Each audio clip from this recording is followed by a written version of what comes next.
ভারতের হরিয়ানা থেকে ৯৫টি মহিষ ঢুকেছে বাংলাদেশে। বাংলাদেশ লাইভস্টক রিসার্চ ইনস্টিটিউটের পক্ষ থেকে ৯৫টি মহিষ ভারতের হরিয়ানা থেকে আমদানি করা হয়েছে। আমদানি করা মহিষগুলোর মধ্যে রয়েছে ৪৫টি মা, ৫টি পুরুষ এবং ৪৫টি বাচ্চা। এগুলোর আমদানি মূল্য ধরা হয়েছে $১,০৯,৯৫০ মার্কিন ডলার, যা বাংলাদেশি টাকায় ১,৩৪,০০,০০০।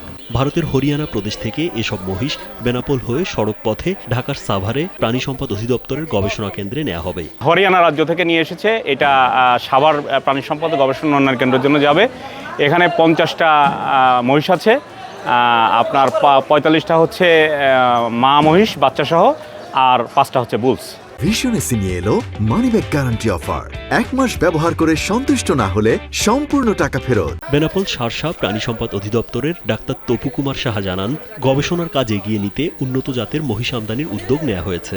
হরিয়ানার এই মহিষের জাত অধিক দুধ উৎপাদনক্ষম এবং বাংলাদেশে জাত উন্নয়নের কাজে গুরুত্বপূর্ণ ভূমিকা রাখবে। আমরা প্রাথমিকভাবে এদের কোয়ারেন্টাইন কার্যক্রম এবং স্বাস্থ্য পরীক্ষা করছি, তারা সুস্থ আছে এবং ভারতীয় কর্তৃপক্ষের ডকুমেন্টস অনুযায়ী সেগুলো রোগমুক্ত, সকল ধরনের কন্টাজিয়াস রোগমুক্ত আছে। বেনাপোল কাস্টমস ও বন্দরের সংশ্লিষ্ট বিভাগগুলো প্রক্রিয়া শেষে দ্রুত মহিষগুলো ছাড়পত্র দেয়, যাতে প্রাণী সম্পদ অধিদপ্তরের নির্ধারিত সময় অনুযায়ী গবেষণার কাজ শুরু হয়। প্রাণী গবেষণা উন্নয়ন কেন্দ্র সাভারের জন্য নিয়ে আসা হয়েছে বিএলআরআই। এটা বাংলাদেশের মহিষের জাত উন্নয়নের জন্য আনা হয়েছে। আমদানিকারক প্রতিষ্ঠান তামাম কর্পোরেশন এবং C&F এজেন্ট হিসেবে কাজ করেছে তৃষা এন্টারপ্রাইজ। হরিয়ানা থেকে মোষ আমদানি হয়েছে বেনাপোল বন্দরে, আমরা সে মোষ আমদানি লোড আনলোড করেছি, এটা আমাদের খুব ভালো লেগেছে। রাজীব বিশ্বাস, কালবেলা।